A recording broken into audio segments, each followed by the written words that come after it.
प्यारे साथियों नमस्कार दोस्तों। आज अपन यहाँ बात करेंगे क्या साथियों रीट के 60,000 पद हैं वो हो सकते हैं या नहीं हो सकते, या फिर साथियों जो बाकी साथी इसकी आवाज़ उठा रहे हैं कि इसके पद हैं वो 60,000 होने चाहिए, और जो बाकी साथियों का ये कहना है कि एक और नई रीट भर्ती है उसको जल्दी से जल्दी आयोजित करवाना चाहिए।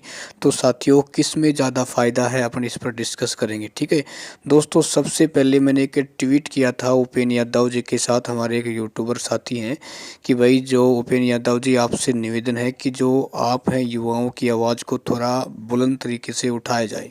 ठीक है ना, क्योंकि हम ये मानते हैं कि देखो साथियों जब तक आवाज़ नहीं उठाओगे तो उसकी आवाज़ है वो सामने तक नहीं जाती।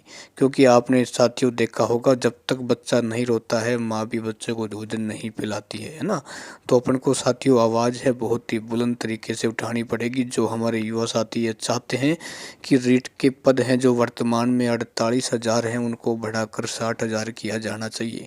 लेकिन काफ़ी साथियों का ये भी कहना है कि एक दूसरी वैकेंसी है वो जल्दी से जल्दी आयोजित करवानी चाहिए।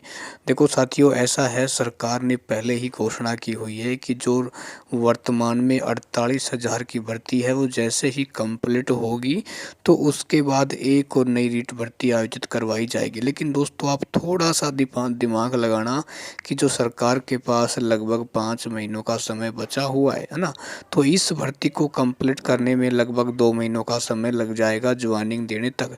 तो सरकार के पास उस समय लगभग 3 महीनों का समय बचेगा। तो आप सोच सकते हैं कि नई भर्ती सरकार कैसे करवाएगी, क्योंकि पहले रीट पात्रता परीक्षा होगी, उसके बाद रीट मेंस होगी, तो उसमें काफ़ी लंबा प्रोसेस लग जाएगा। तो साथियों मुझे तो खैर ऐसा नहीं लगता कि सरकार है वो नई भर्ती जल्दी ही करवा सकती है।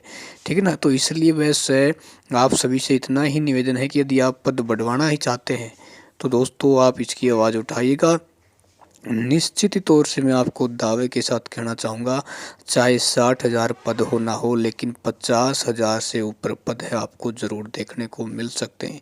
और मैं हरदम कहता हूँ कि जब साथियों सरकार अंतिम दौर में होती है तो यदि आपकी आवाज़ में दम है, यदि आप सोशल मीडिया की पावर को जानते हैं, तो निश्चित ही तौर से मेरे दोस्तों एक नई क्रांति का जन्म होता है ना। तो आप इस ट्वीट को ज़्यादा से ज़्यादा रिट्वीट करें, है ना, और अपने ट्विटर अकाउंट से भी आप ट्वीट करें उपेंद्र यादव जी के पास, क्योंकि भाई उनके साथ राजस्थान के सभी युवा साथी जुड़े हुए हैं, है ना। तो वो यदि इसकी आवाज़ उठाते हैं तो निश्चित ही तौर से साथियों सरकार के कानून तक आवाज़ है वो जाएगी।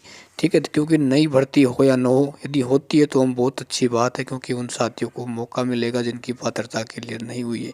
लेकिन दोस्तों नई भर्ती ये सरकार करवा पाएगी या नहीं करवा पाएगी तो आने वाला समय ही बताएगा। लेकिन ये है, इस भर्ती में जितना फ़ायदा आप उठा सकते हो मेरे दोस्तों उठा लेना। ठीक है ना।